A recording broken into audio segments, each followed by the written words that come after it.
அனைவருக்கும் வணக்கம். பாஜகவே வாயை பொளந்து பார்க்குற அளவுக்கு சங்கிங்கள்லாம் பேசக்கூடிய கருத்துக்களை எல்லாம் இந்த தாவேக்காரனுங்க பேசிக்கிட்டு இருக்கானுங்க. இப்போல்லாம் இந்த இலவச திட்டங்கள் இலவசங்கள் இதையெல்லாம் பார்த்தா சங்கிகளுக்கு ஒரு மாதிரி டென்ஷன் ஆகும். இதை கொடுத்து ஏமாத்துறாங்க அப்படின்ட்டுலாம் போய் பரப்பிக்கிட்டு இருப்பானுங்க. அதே மாதிரியே இப்போ தாவேக்காரங்க பேச ஆரம்பிச்சிருக்காங்க. தாவேக்காவை சேர்ந்த ஒவ்வொருவரும் என்னெல்லாம் பேசுகிறாங்க அப்படின்றத நம்ம இப்போ பார்ப்போம். முதல்ல பார்த்தீங்கன்னா ஒரு பெண் பேசுகிறாங்க. சமீபத்தில் கோவையில் ஒரு மாணவி பாலியல் வன்கொடுமை செய்யப்பட்டாங்க இல்லையா, அதை கண்டித்து நாங்கள் போராட்டம் நடத்துகிறோம் அப்படின்ற பேரில் இந்த தாவேக்கா போராட்டம் நடத்தியிருக்காங்க. அந்த போராட்டத்தில் எதுக்கு இதை பற்றி பேசுனாங்கன்றதே புரிய மாட்டேங்குது. சம்மந்தமே இல்லாமல் பேசி வச்சுருக்காங்க. அந்த பெண்மணி என்ன பேசியிருக்காங்க அப்படின்றத பாருங்கள். ஓசி பஸ் வேணுமா? ஓசி பஸ்ஸா வேணும்? வேண்டாம் வேண்டாம். ஓசி பஸ் வேண்டாம். வேண்டாம் வேண்டாம். உதவித்தொகை எதுவும் வேண்டாம். பிரிவிலேஜ் சொசைட்டியோட மைண்ட் செட் அவர் இதைத்தான் சொல்றாரு. உங்க வார்த்தை பிரயோகம் பாருங்க எப்படி இருக்குன்னு. நீங்க பேசுற ஒரு அஃபென்சிவ் ஸ்டேட்மெண்ட். மத்தியான சாப்பாடு வீட்டுல இருந்து கட்டிட்டு வராம மதிய உணவு திட்டத்திலயோ சத்துணவு திட்டத்திலயோ நீங்க படிச்சிருக்கீங்களா? பஸ் பாஸ் வாங்கி பஸ்ல ஏறி இருக்கிறீங்களா? அந்த பஸ் தள்ளி நிக்கல ஓடி போய் படியில தொங்கி படிச்சிருக்கீங்களா?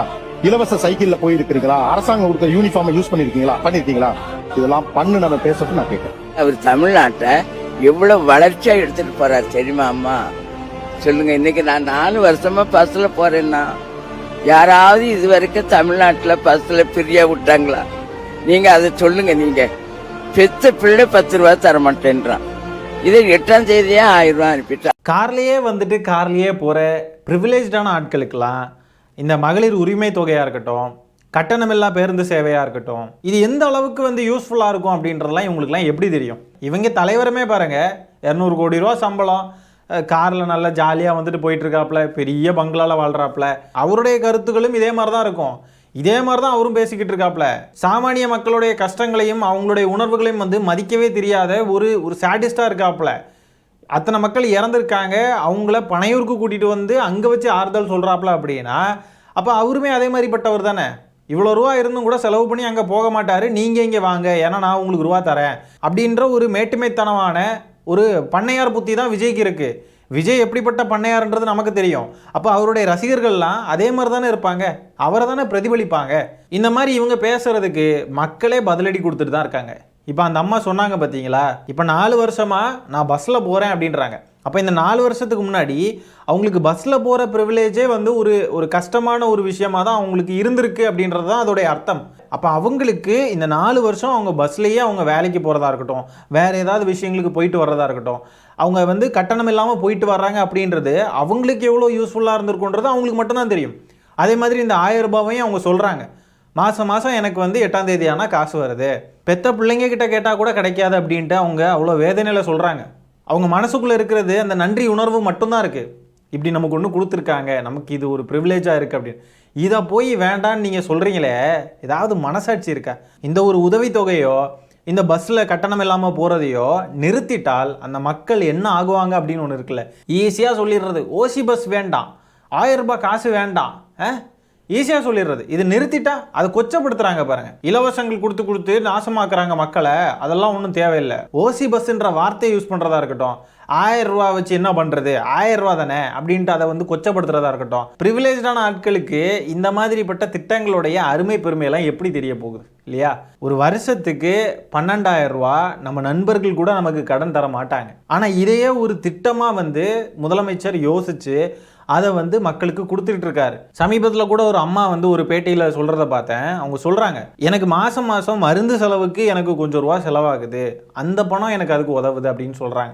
அப்போ இந்த மாதிரி ஏதோ ஒரு தேவையை அவங்களுக்கு அந்த காசு பூர்த்தி பண்ணுது. இந்த மாதிரி இந்த பெண்மணி இப்போ கோஷம் போடுறாங்க இல்லையா, இந்த 1000 ரூபாய் நமக்கு வேண்டாம், ஓசி பஸ் வேண்டாம். இதெல்லாம் யார்கிட்ட போய் சொல்லணும்னா, இந்த 1000 ரூபாய் உதவித்தொகைனாலேயும் இந்த கட்டணமில்லா பேருந்துனாலேயும் பயன் பெறக்கூடிய பெண்கள் இருப்பாங்க இல்லையா, தினமும் அதனால் கொஞ்சம் ரூபாய் நமக்கு செலவழியாமல் இருக்குன்னு சொல்லி உண்மையாலுமே பயன் பெறுவாங்க இல்லையா, அந்த பெண்கள் கிட்ட போய் இதே மாதிரி கோஷம் போட்டால் அதுக்கான ரிப்ளை என்னன்றது அவங்களுக்கு தெரியும். அணில் குஞ்சுகளுக்கு மத்தியில், இந்த ப்ரிவிலேஜான அணில் குஞ்சுகளுக்கு மத்தியில் நின்றுக்கிட்டு இப்படி கத்திக்கிட்டு இருந்தால் அங்கே அவங்களும் உங்கள் கூட சேர்ந்து ஜாலராக தான் அடிச்சுக்கிட்டு இருப்பாங்க. அந்த கும்பலில், இந்த அணில் குஞ்சுகள் கும்பல்லையே ஏன் அந்த பெண்மணியாகவே இருக்கட்டுமே, அந்த பெண்மணியாவோ இல்லை அவங்க குடும்பத்தை சார்ந்த யாரோ ஒருத்தர் இந்த கட்டணமில்லா பேருந்தில் போயிருக்க மாட்டாங்களா என்ன? இந்த 1000 ரூபாய் வாங்கியிருக்க மாட்டாங்களா என்ன? அப்போ அவங்களெல்லாம் போய் கண்டிக்கணும்ல. ஏன் வாங்குறீங்க, ஏன் கட்டணம் இல்லா பேருந்தில் போறீங்க, அதெல்லாம் நமக்கு தேவையில்லை அப்படின்னு சொல்ல வேண்டியதானே. இவங்க ஒரு ப்ரிவிலேஜான லைஃப் வாழ்றாங்கன்றதுக்காக இளைஞர்களையும் மக்களையும் இன்ஃப்ளூயன்ஸ் பண்ண பார்க்குறாங்க. இந்த பெண் மட்டும் கிடையாது, இந்த பொதுக்குழு கூட்டம் நடத்தினாங்க இல்லையா, அங்கேயுமே தாவேக்காவை சேர்ந்த நிர்வாகிகள் இந்த திட்டங்களை எல்லாம் வந்து கொச்சப்படுத்துற மாதிரி தான் பேசியிருக்காங்க. இந்த பாருங்களேன். ஆளுக்கு 1000 ரூபாய் கொடுப்போம், ஃப்ரீயா பஸ் கொடுப்போம் அப்படின்னு பொதுவா பேசிட்டு போறவங்களா நாங்க இல்ல. இந்த 1000 ரூபாயை நீங்க தியாகம் செய்யுங்கள். ஓசி பஸ் வேணுமா? ஓசி பஸ்ஸா வேணும். தொடர்ந்து இந்த மாதிரி திட்டங்களை இழிவுபடுத்திக்கிட்டே இருக்காங்க. ஏற்கனவே ஒரு மேடையிலையுமே ஒரு பெண் வந்து பேசியிருந்தாங்க, இது ஓசி பஸ்ஸு 1000 ரூபாய் இதெல்லாம் வந்து வேண்டாம், இதை கொடுத்த உடனே வந்து எல்லாமே ஓகே ஆயிருமா அப்படி இப்படின்னு சொல்லி பேசிக்கிட்டு இருந்தாங்க. அந்த மாதிரி அந்த பெண் அப்போ பேசினப்போவே கடுமையான பதிலடி அவங்களுக்கு கொடுத்துருந்தோம். திரும்பவும் பாருங்க, அதே விஷயத்தையே இப்போ ஒவ்வொரு ஆளும் பேச ஆரம்பிச்சிட்டாங்க. அரசியல் ரீதியாக நம்ம ஒருத்தவங்களை எதிர்க்கிறோம் அப்படின்னா எதுக்கு எதிர்க்கிறோம் அப்படின்ற தெளிவு கொஞ்சமாவது இருக்கணும். அரசியல் எதிரி திமுக அப்படின்றதுக்காக எதெல்லாம் நம்ம கண்ணுக்கு தெரியுதோ, திமுக என்னெல்லாம் செஞ்சதோ எல்லாமே அது வந்து தப்பு தான், அதெல்லாம் இருக்கவே கூடாது அப்படின்னா என்ன அர்த்தம்? அதனால பயன்பெறக்கூடிய மக்களையும் நீங்கள் வந்து சேர்த்தே இழிவுபடுத்துகிற மாதிரி தான் நீங்கள் பேசிக்கிட்டு இருக்கீங்க. அப்போது விஜய் அவர்கள் ஆட்சிக்கு வந்தால் இந்த திட்டங்களை எல்லாம் முதல்ல ரத்து பண்ணிடுவாங்களா? 1000 ரூபா இருக்காது, கட்டணமில்லா பேருந்து சேவை இருக்காது அப்படின்னு சொல்லிடுவாங்களா? இதை சொல்லி ஓட்டு கேட்கட்டும் பார்ப்போம். உண்மையாலுமே தைரியம்னு ஒன்று உங்களுக்குலாம் இருந்துச்சுன்னா, அவ்வளோ தைரியம் இருந்துச்சுன்னா, இப்போ மேடைக்கு மேடம் பேசுகிறீங்க இல்லையா, இதே விஷயத்தை நீங்கள் மக்கள்கிட்ட சொல்லி நீங்கள் வாக்கு கேட்டு பாருங்க பார்ப்போம். செருப்பு பிஞ்சிரும் நாய்ங்களா. உங்களுக்குன்னு ஏதாவது திட்டம், கொள்கை, சிந்தனை ஏதாவது இருந்துச்சுன்னா அதை சொல்லி அரசியல் பண்ணுங்க.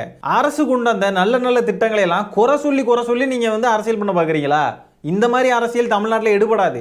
மக்கள்லாம் ரொம்ப தெளிவாக இருப்பாங்க. இந்த எலைட்டான தாவேக்காவுடைய அரசியல் வெங்காயம் இதுதான், இவ்வளோதான். எலைட்டான அரசியல் தான் இவங்க பண்ணுவாங்க. எங்கள் அண்ணனுக்கு கிரீன் காரிடார் போட்டு கொடுக்கணும், கரூர் வரைக்கும் போகிறதுக்கு. இத்தனை மக்கள் இறந்து போயிருக்காங்க, அவங்க வீட்டுக்கு எங்கள் அண்ணன் போகணும்னா எங்களுக்கு இதெல்லாம் ரெடி பண்ணி கொடுக்கணும் அப்படின்னு சொல்லி இவங்கெல்லாம் வந்து லெட்டர் கொடுத்தாலும் அதையும் ஆதரித்த கும்பல் தானே இதெல்லாம். இதெல்லாம் எங்களுக்கு செஞ்சு கொடுங்களேன், எங்கள் அண்ணனுக்கு இதெல்லாம் பண்ணி கொடுங்க அப்படின்னு சொல்லி கேட்குறவங்க தானே. அப்போ இந்த மாதிரி இவங்களும் ப்ரிவிலேஜாக தான் வாழ்கிறாங்க, இவங்க அண்ணனையும் ப்ரிவிலேஜாக இருக்க வைக்கிறது தான் பார்க்குறாங்க. அந்த ப்ரிவிலேஜ்ன்றதையும் மனசாட்சியே இல்லாத ஒரு ப்ரிவிலேஜ்லாம் இவங்களுக்கு வரணும், வேணும் அப்படின்னு சொல்லி நினைக்கிறாங்க. ஆனால் பொருளாதார அளவில் கொஞ்சம் கஷ்டப்படக்கூடிய மக்களுக்கு ஏதாவது ஒரு நல்ல நல்ல திட்டங்கள் இருக்குது, அது கவர்மெண்ட் செஞ்சு கொடுத்துக்கிட்டு இருக்கு அப்படின்னா அதெல்லாம் போய் சேரவே கூடாது.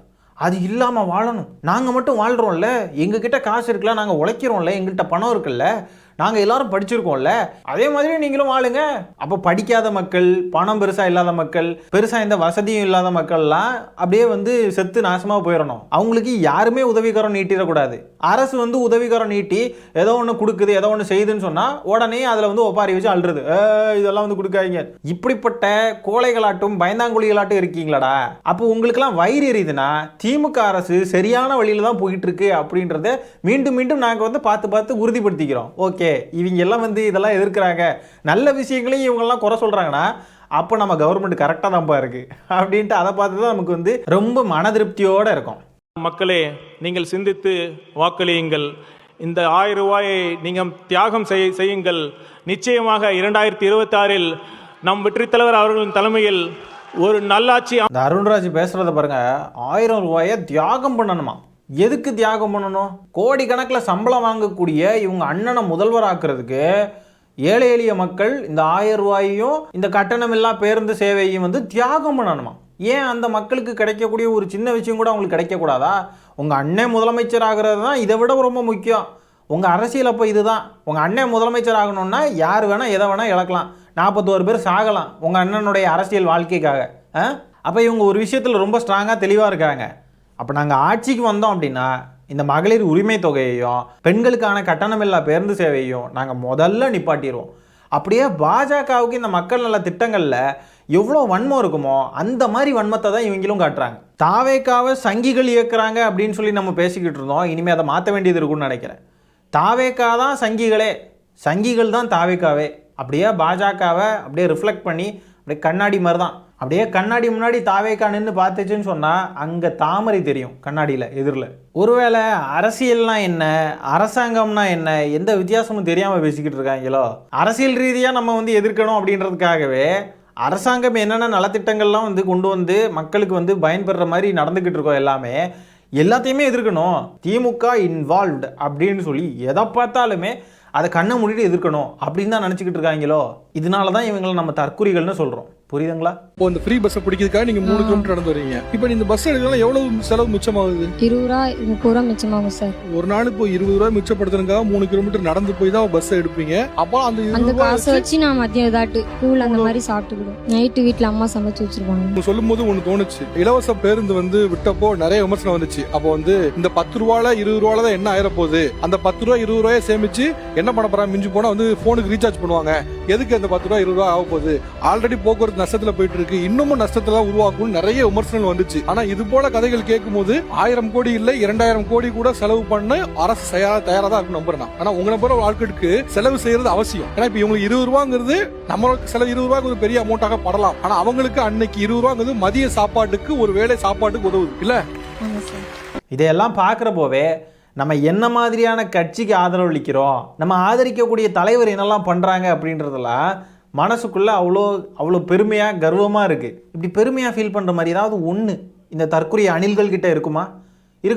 41 பேரை கொன்னுட்டு அந்த இடத்துல இருந்து தலைமறைவாகி ஓடி பத்திரிகையாளர்கள்லாம் கேள்வி கேட்குறாங்க, பதில் சொல்ல வக்கு இல்லாமல் ஓடி போய் ஒளிஞ்சிக்கிட்டு 1 மாதமாக வீட்டுக்குள்ளேயே முடங்கி கிடந்து தலைமறைவு வாழ்க்கை வாழ்ந்து இப்படியெல்லாம் இருந்த இவங்களுக்கு என்னத்தை இருக்குது பெருமையாக நினச்சிக்க. நாங்கள் பெரிய கட் அவுட் வச்சோம் தெரியுமா, எங்கள் தலைவர் சிகரெட் எப்படி பிடிச்சார் தெரியுமா, எங்கள் தலைவர் அப்படின்ட்டு அந்த படத்தில் கெட்ட வார்த்தை போட்டு பேசிட்டார் தெரியுமா, இன்டர்வெல்ல எங்கள் தலைவர் ஐ ஆம் வெயிட்டிங் எப்படி சொன்னார் தெரியுமா, நாங்கள் எத்தனை லிட்டர் பால் வாங்கிட்டு போய் பாலபிஷேகம் பண்ணோம் தெரியுமா, நாங்கள் 2000 ரூபா பிளாக் டிக்கெட்டுக்கு காசு கொடுத்து போய் FDFS பார்த்தோம் தெரியுமா. இதுதான் இவனுங்களுக்கு பெருமை. வேற ஒரு மண்ணுமே இவனுங்களுக்கு பெருமையாக சொல்கிறதுக்கு எதுவுமே கிடையாது. இன்னொன்று இருக்குது, எங்கள் பிள்ளைங்க செத்தாலும் பரவாயில்ல விஜய் சிஎம் ஆகணும், எங்கள் பிள்ளைங்க ஐசியூவில் கிடந்தாலும் பரவாயில்லை நாங்கள் விஜயை பார்க்க வருவோம், இப்படியெல்லாம் சொல்கிறதெல்லாம் பெருமையாக நினச்சிப்பாங்க. இதுதான் தற்குறிகளின் உலகம். இவங்கெல்லாம் அரசியல் பண்ண வரல, இவங்களுக்கு ஏற்கனவே இருந்த அந்த ரசிக போதை இருக்கு இல்லையா, அந்த ரசிக போதை எல்லாத்தையும் ரசிக வெறியாக்கி அதில் ஆர்கேசம் அடைஞ்சிக்கிட்டு இருக்கானுங்க. இவ்வளோ தான் இவனுங்க பண்ணுறானுங்களே ஒழிய இவனுங்க எங்கேயுமே அரசியல் பண்ணலை. இந்த காணொலியை நான் இதோட என் பண்ணிக்கிறேன். நன்றி, வணக்கம்.